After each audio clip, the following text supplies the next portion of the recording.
Terima kasih Anda masih bersama kami. Bagi Anda yang baru saja bergabung, kami hadirkan kembali 3 berita utama hari ini. Keluarga almarhumah Dini Sera Afriyanti lega karena 3 hakim terjaring operasi tangkap tangan Kejaksaan Agung terkait vonis bebas Ronald Tado. Satu rumah warga ambruk akibat gempa magnitudo 5 yang berpusat di Kabupaten Pangandaran.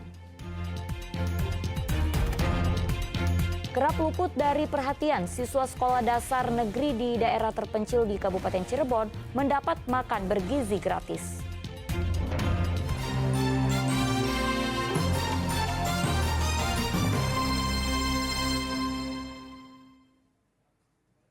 Ya, banjir merendam sejumlah titik di Kota Bandung setelah diguyur hujan lebat Rabu malam.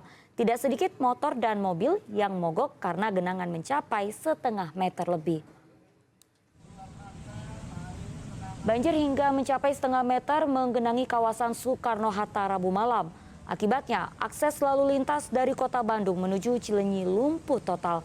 Mayoritas pengendara tidak berani melintas karena banjir tergolong tinggi. Sejumlah kendaraan, baik motor maupun mobil yang terjebak, mogok.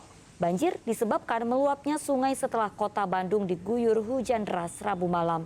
Selain itu, banjir juga merendam kawasan Gedebage dan sekitar akibat luapan sungai sekitar. Banjir bahkan meluap hingga ke jalan. Getaran gempa magnitudo 5 yang berpusat di Kabupaten Pangandaran terasa hingga Kabupaten Garut. Satu rumah warga pun ambruk akibat gempa.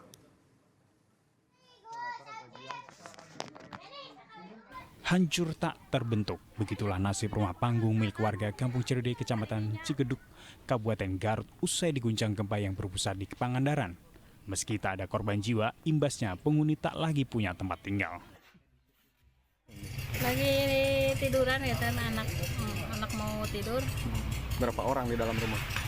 3 orang, saya sama suami sama anak. Anaknya satu. Satu. Pas kejadian gimana?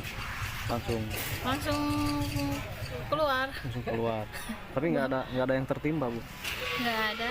Nggak ada ya. Nah, begitu keluar lihat rumah langsung ambruk gitu apa? Nggak lama langsung ambruk. Dari semua rumah di sekitarnya, hanya hunian satu ini yang ambruk karena kondisi sebelumnya yang juga sudah berentan. Maka dana rutilahu atau dana untuk merehabilitasi rumah tak layak huni akan diprioritaskan diberikan pada warganya yang baru saja terkena musibah. Rumahnya itu adalah rumah yang sudah rusak, yang sudah rapuh, dan menurut data dari desa ini sudah teridentifikasi untuk mendapatkan rutilahu. Hanya kebetulan dananya terbatas, yang rutilahu di setiap desa. Jadi mungkin kita prioritas kepada wilayah atau rumah-rumah yang lebih dulu yang harus mendapatkan. Tetapi karena kondisi seperti ini, saya kira kita akan berbicara dengan pihak desa, memanfaatkan dana rutilahu. Sebelumnya, gempa magnitudo 5 menguncang Kabupaten Pangandaran, namun getarannya terasa hingga Kabupaten Garut pada Selasa malam. Eko Setiabudi melaporkan dari Kabupaten Garut. Uji coba makan bergizi gratis digelar petugas Polresta Cirebon dengan menyasar sekolah terpencil di kawasan perbatasan Majalengka. Puluhan siswa dibagikan menu makanan sehat. Makanan bergizi gratis ini merupakan bentuk dukungan terhadap program makan siang gratis Prabowo Gibran.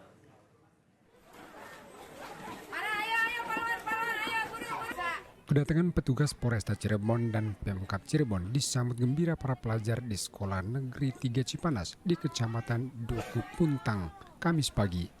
Sekolah yang berada di Kampung Pagar Gunung ini berada di daerah terpencil di daerah perbatasan Cirebon, Majalengka.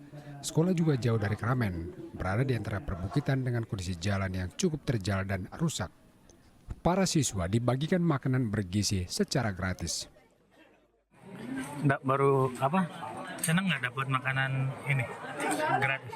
Senang. Baru pertama kali atau gimana? Baru pertama kali. Tadi ini isinya apa aja deh? Isinya apa? Telur, terus daging, terus oh nasi sama sayur. Rasanya gimana? Berarti seneng ya? Sekolah di pelosok dipilih karena kerap luput dari perhatian pemerintah pusat, bahkan pemerintah desa dan pemerintah daerah setempat. Menyemangati anak-anak kita yang berada di perbatasan, karena ini adalah SDN yang paling ujung ya, berbatasan dengan Kabupaten Majalengka. Semoga anak-anak kita bisa menjadi pemimpin-pemimpin hebat nantinya. Pemberian makan bergizi gratis sebagai uji coba, sekaligus sebagai bentuk dukungan terhadap program makan siang gratis Presiden Prabowo Subianto. Marul Habibi melaporkan dari Kabupaten Cirebon. Ya, program Bakul Tasik telah menyalurkan lebih dari 10.000 box makanan kepada warga kurang mampu di Kota Tasikmalaya. Program yang dicanang sejak tahun 2023 ini melibatkan hotel dan rumah makan untuk saling berbagi mengatasi masalah pangan. Program Bakul Tasik sudah membagikan lebih dari 10.000 box makanan dengan sasaran masyarakat kurang mampu. Program ini dilaunching sejak November tahun lalu. Program Bakul Tasik merupakan kerjasama antara Perhimpunan Hotel dan Restoran Indonesia dan Dinas Sosial Kota Tasikmalaya dengan maksud untuk berbagi dan membangun ketahanan pangan. Dengan menggunakan box ransel, petugas Dinsos menyusuri jalanan dan gang untuk memberikan makanan kepada masyarakat ODGJ, disabilitas, lansia, serta masyarakat miskin lainnya. Mereka pun sangat senang begitu mendapatkan bantuan. Isi makanan dirasa begitu enak, melebihi makanan yang biasa mereka konsumsi di rumah. Tapi menurut Ibu enak itu makanannya? Enak nggak lauk pauknya? Gitu? Enak, yang sama kemarin gitu. Yes. Setiap hari ya Bu ya? Iya. Ibu merasa terbantu ya Bu ya dengan kegiatan? Alhamdulillah. Alhamdulillah. Setiap harinya, hotel atau restoran memberikan porsi lebih untuk dibagikan kepada masyarakat sekitar yang kurang mampu. Hingga kini, sudah ada 9 hotel dan 10 rumah makan, serta 3 industri keuangan yang bergabung dalam program Bakul Tasikmalaya. Program Bakul Tasik diharapkan menjadi solusi menyelesaikan permasalahan kekurangan makanan. Maksudnya adalah bagaimana kita stop boros pangan dan kemudian dalam rangka program ketahanan pangan sebetulnya. Jadi artinya kita menyelesaikan anomali antara kelebihan makanan di satu sisi dan kekurangan makanan di sisi yang lain. Dan ada 9 hotel dan 10 rumah makan, bahkan ada 3 industri jasa keuangan, OJK, BRI dan BJB. Alhamdulillah sudah berkontribusi. Ini juga sumbangan dari BRI. Insya Allah mungkin ke depan banyak lagi orang berpartisipasi dalam program Bakul Tasik ini. Dinsos berharap makin banyak pihak yang ikut serta dalam program Bakul Tasik. Siapapun yang berminat membantu bisa bergabung melalui aplikasi Bakul Tasik.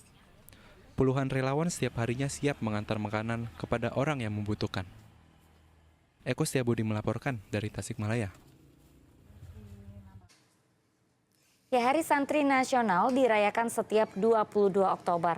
Nah, saya ajak Anda menemui para santri di Kabupaten Garut. Selain menimba ilmu agama, mereka juga diajarkan memproduksi kopi Arabica, mulai dari menanamnya hingga menyuguhkan layaknya barista.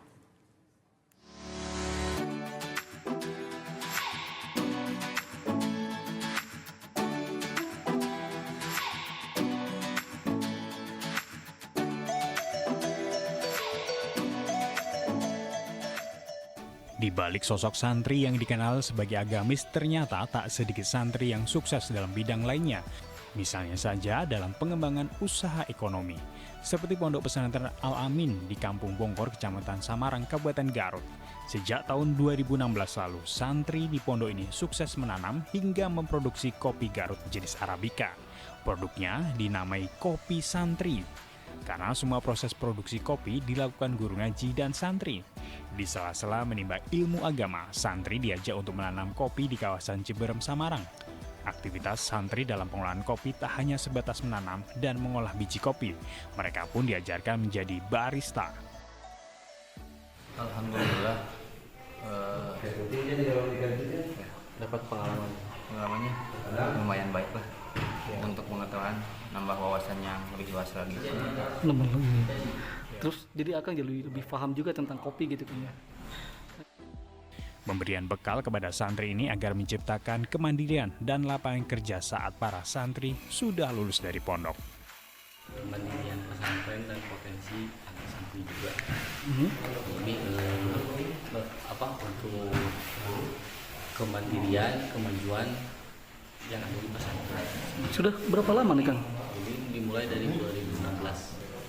Alhamdulillah di sini santri diperkenalkan dari mulai dulu sampai hilir, dari mulai cara menanam, penanaman, termasuk sampai hilir, dari mulai barista sampai di penjualan secara online juga. Penjualannya gimana Kang? Secara online ataupun offline. Produksi kopi santri ini setiap bulan bisa menghasilkan 50 kg kopi Arabica siap jual. Kopi santri dikemas dengan beragam ukuran dan dipasarkan secara daring maupun lewat toko. Penjualannya telah merambah ke sejumlah kota besar seperti Jakarta, Bogor, Bekasi, bahkan hingga Surabaya, dengan omset jutaan rupiah setiap bulannya. Eko Setiabudi melaporkan dari Kabupaten Garut.